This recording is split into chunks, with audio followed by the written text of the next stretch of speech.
وَلَا تُلْقُوا بِأَيْدِيكُمْ إِلَى التَّهْلُكَةِ وَأَحْسِنُوا.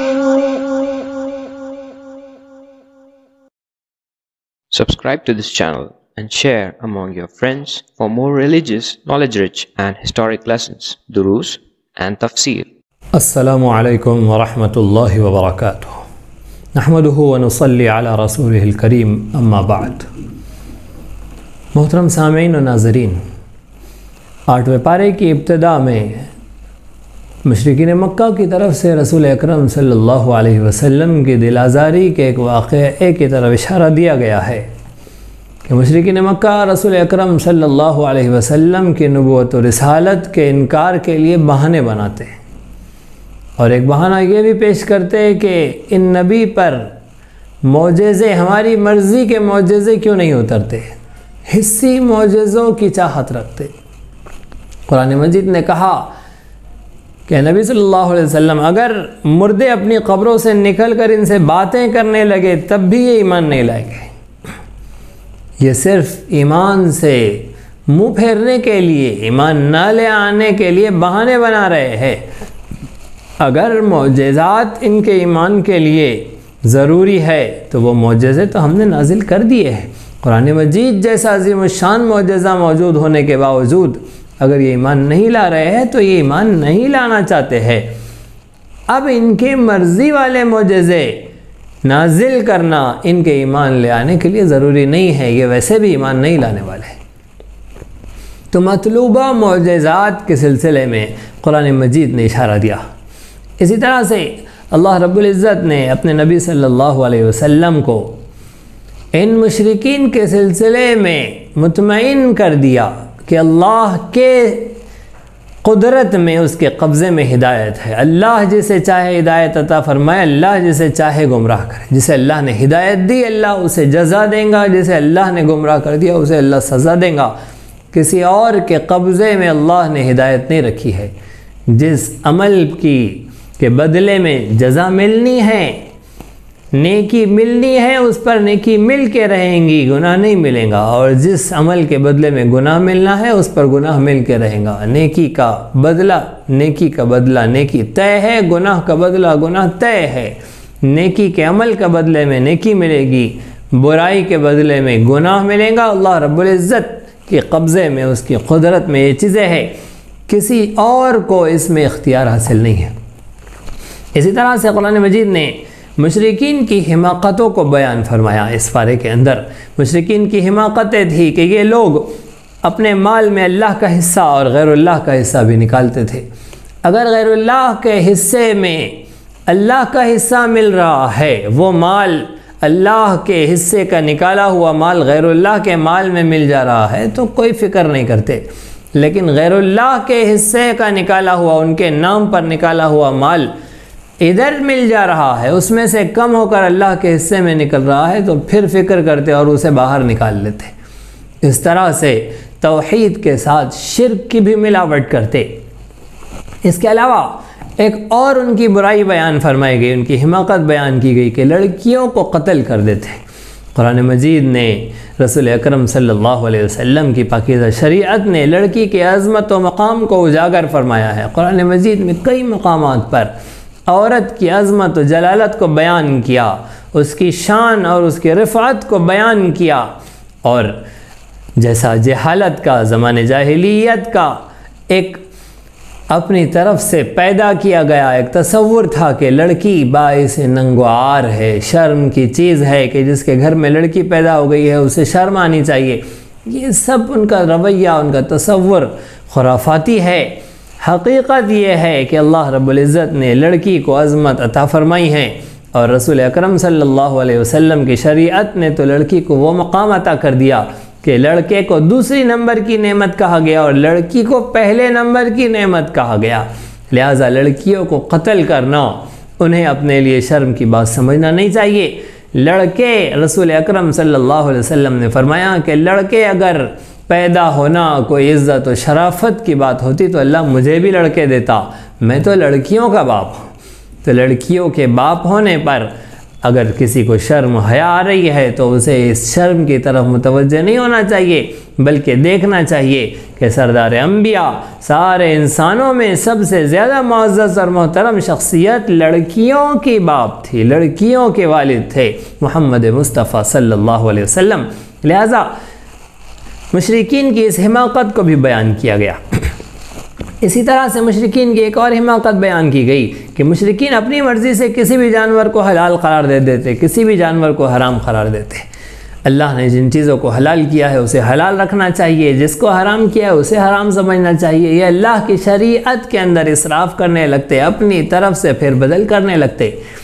مشرکین نے جانوروں کی تقسیم کر لی تھی، بعض جانوروں کو عبادت گزاروں کے لیے خاص کر دیا تھا، بعض جانوروں کے بارے میں کہ ان کے اوپر سواری کرنا جرم ہے، گناہ ہے قرار دیا تھا، بعض جانوروں کو ذبح کرتے تھے، جنہیں ذبح کرتے تھے اگر ان کے پیٹ میں بچہ پیدا ہوتا، بچہ نکلتا، تو وہ بچہ اگر زندہ ہوتا تو اسے مردوں کے لیے حلال قرار دیتے، عورتوں کے لیے حرام قرار دیتے، اور اگر وہ بچہ مردہ پیدا ہوتا، مردہ نکلتا، تو پھر اسے مرد اور عورت دونوں کے لیے حلال قرار دیتے۔ غرض یہ کہ بغیر کسی حکمت کے اور بغیر کسی دلیل اور ثبوت کے اور اللہ کی طرف سے کسی حکم کے آئے کہ اپنی مرضی سے حلال و حرام کا قانون مشرکین نے نکال دیا تھا، اس حماقت کو بھی قرآن مجید نے بیان کیا ہے۔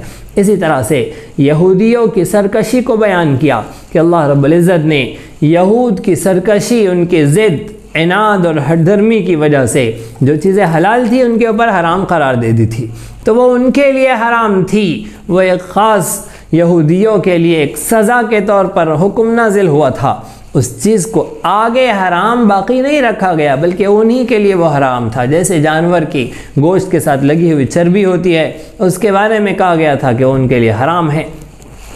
غرض یہ کہ یہودیوں کی سرکشی کو اللہ رب العزت نے بیان فرمایا۔ اس کے بعد اللہ رب العزت نے 10 نصیحتیں بیان فرمائی، ایسی جس پر سارے نبیوں کی شریعتیں متفق ہے، ایسی 10 نصیحتیں جو انسان کی عظمت، اس کی شان، اس کے مقام و مرتبے کی ضامن ہیں۔ سب سے پہلے تو اللہ رب العزت کی عبادت کرو، اس کے ساتھ کسی کو شریک نہ کرو، خالص اللہ کی عبادت کرنا۔ دوسرے نمبر پر والدین کے ساتھ حسن و سلوک کرنا، ان کے ساتھ ظلم کا اور جہالت کا رویہ اختیار نہ کرنا۔ اسی طرح سے اولاد کو قتل نہ کرنا، اپنی بیٹیوں کو، لڑکیوں کو جو زندہ زمین میں دفن کر دیا جاتا تھا، اولاد کو قتل نہ کرو۔ اسی طرح سے حیا اختیار کرو، بے حیائی سے بچو۔ اس کے بعد میں اللہ رب العزت نے جان بوجھ کر اور فقر و فاقے کے ڈر سے اپنی اولاد کو قتل کرنے سے منع کیا کہ بچے پیدا ہو گئے، انہیں کون کھلائیں گا، ان کا خرچ کیسے برداشت کریں گے۔ لا تقتلوا اولادکم خشیۃ املاق، خرچ کے ڈر سے، مال کے نہ ہونے پر ان کی ضروریات کون پورا کریں گا، اس ڈر سے اولاد کو قتل نہ کرو، اس کا اللہ رب العزت نے حکم فرمایا۔ اسی طرح سے یتیم کے مال میں ناجائز تصرف سے اللہ رب العزت نے منع فرمایا، ناپ تول میں کمی کرنے سے منع فرمایا، ٹھیک ٹھیک تول کر، پورا پورا ناپ کر اور تول کر دینے کا حکم دیا۔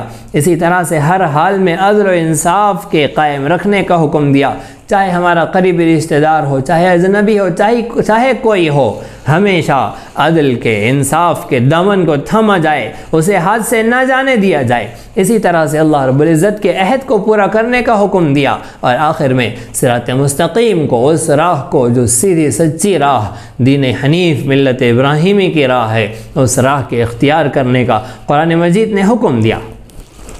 اسی طرح سے اللہ رب العزت نے سورۃ الاعراف کے اندر، جو کہ مکی صورت ہے اور مکی صورتوں کے مضامین کی طرح اس میں بھی توحید، رسالت اور آخرت کے مضامین ہیں، سب سے پہلے تو قرآن مجید کے ابدی معجزہ ہونے کا تذکرہ کیا گیا کہ قرآن مجید اللہ رب العزت کا لازوال ابدی معجزہ جو محمد مصطفیٰ صلی اللہ علیہ وسلم پر اللہ رب العزت نے نازل فرمایا، اس نعمت کو بیان کیا۔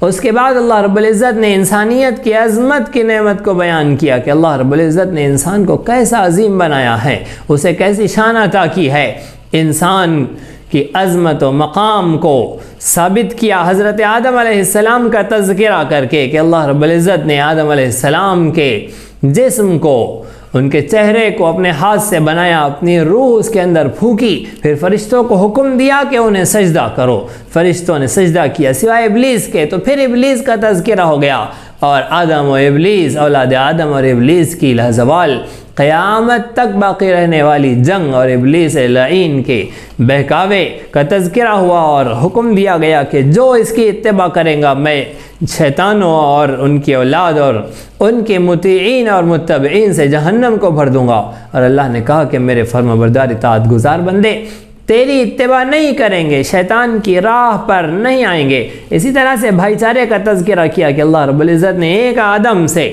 سارے انسانوں کو پیدا کر کے اس پہلے رشتے کی مناسبت سے سب کو بھائی بھائی بنا دیا کہ اس بھائی چارے سے تم ایک دوسرے کا خیال رکھتے ہو، ایک دوسرے کے دکھ درد میں شریک ہوتے ہو، ایک دوسرے کا تعاون کرتے ہو۔ بھائی چارہ اللہ رب العزت کی عظیم شان نعمت ہے جسے قرآن مجید نے بیان فرمایا۔ اسی طرح سے آگے چل کر مشرکین کے غلط عقیدوں کو، غلط عادتوں کو، غلط اطوار کو بیان فرمایا گیا کہ مشرکین جو رسول اکرم صلی اللہ علیہ وسلم سے، جبکہ رسول اکرم صلی اللہ علیہ وسلم ان کے سامنے اللہ کے صحیح احکامات رکھتے، وہ گمراہی کی راہیں نکالنے کی کوشش کرتے۔ بے حیائی کا تذکرہ کیا گیا کہ مشرکین کعبۃ اللہ میں ننگے طواف کرتے، اور جب انہیں منع کیا جاتا، انہیں کہا جاتا کہ اللہ نے حیا کا حکم دیا، تو کہتے نہیں اللہ نے ہمیں ننگے طواف کرنے کا حکم دیا۔ کیسے اللہ رب العزت بے حیائی کا حکم دے گا؟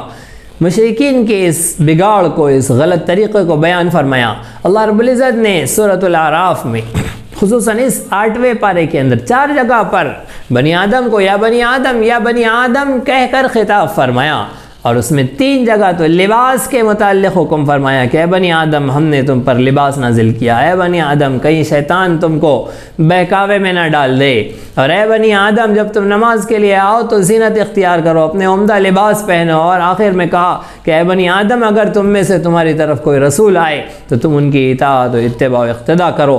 غرض یہ کہ 4 مرتبہ اللہ نے شفقت و محبت کے ساتھ اولاد آدم کو اے اولاد آدم، اے اولاد آدم کہہ کر خطاب فرمایا۔ ایسا سارے قرآن میں اتنے قریب 4 مرتبہ کہیں پر بھی اولاد آدم کو اللہ رب العزت نے خطاب نہیں فرمایا۔ کہ اس صورت کی اور اس پارے کی شان ہے۔ غرض یہ کہ اللہ رب العزت نے لباس کا تذکرہ فرمایا، حیا کا تذکرہ فرمایا، شیطان کے مکر و فریب، اس سے آدم کی دشمنی کا تذکرہ کیا کہ وہ دشمنی میں سب سے پہلے اولاد آدم کو بہکا کر ان کے لباس کو اتارنا چاہتا ہے۔ بے حیائی شیطان کی راہ ہے، حیا انسان کی راہ ہے، انسان کی عظمت ہے، اس کا وقار ہے، اس کا تقدس ہے۔ اسلام کے بعد، ایمان کے بعد سب سے پہلا فریضہ اسلام کا حیا ہے، جو تمام انبیاء علیہ السلام کی شریعتوں میں برابر ثابت رہا۔ اسی طرح سے اللہ رب العزت نے بتلایا کہ اللہ رب العزت نے اسی چیز کا تمہیں حکم دیا ہے جس کی تم استطاعت رکھتے ہو، جس کی تم طاقت رکھتے ہو، جس کی تم میں استطاعت اور طاقت نہیں، اللہ وہ حکم دیتا نہیں۔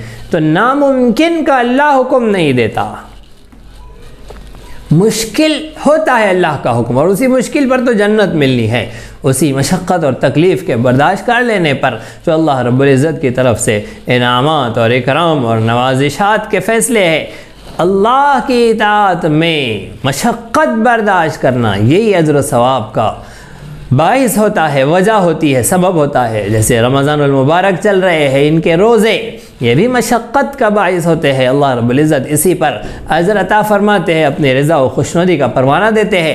آخر میں اللہ رب العزت نے 6 انبیاء علیہ السلام کا تذکرہ فرمایا، حضرت نوح علیہ السلام، حضرت موسیٰ علیہ السلام، اور حضرت ہود علیہ السلام، حضرت صالح علیہ السلام، حضرت لوط علیہ السلام، حضرت شعیب علیہ السلام، اپنی قوم سے ان کی گفتگو اور قوم کے سامنے توحید اور رسالت کے دلائل اور آخرت کے بیان کے پیش کرنے کا تذکرہ کیا۔ حضرت شعیب علیہ السلام کا آخر میں تذکرہ ہوا، اور انبیاء علیہ السلام کے اس تذکرے میں بنیادی عقیدے کو، جو ایک عقیدہ تھا توحید اور رسالت اور آخرت کا عقیدہ، اس کو بیان فرمایا، اور اس طرح سے 8واں پارہ مکمل ہوا۔ اللہ رب العزت ہم سب کو صحیح سمجھ عطا فرمائیں، اس پارے کے مضامین کو جاننے کی، اسے معلوم کرنے کی، اپنی زندگی کے مسائل میں ان سے رہنمائی لینے کی اور عمل کرنے کی اللہ رب العزت ہم سب کو توفیق عطا فرمائے۔ اسی طرح دینی، علمی، اصلاحی اور تاریخی دروس و بیانات سے استفادے کے لیے آپ کے اس چینل کو لائک، شیئر اور سبسکرائب کریں۔ یہ نغمہ حور جنت ہے، یہ ساز تم کو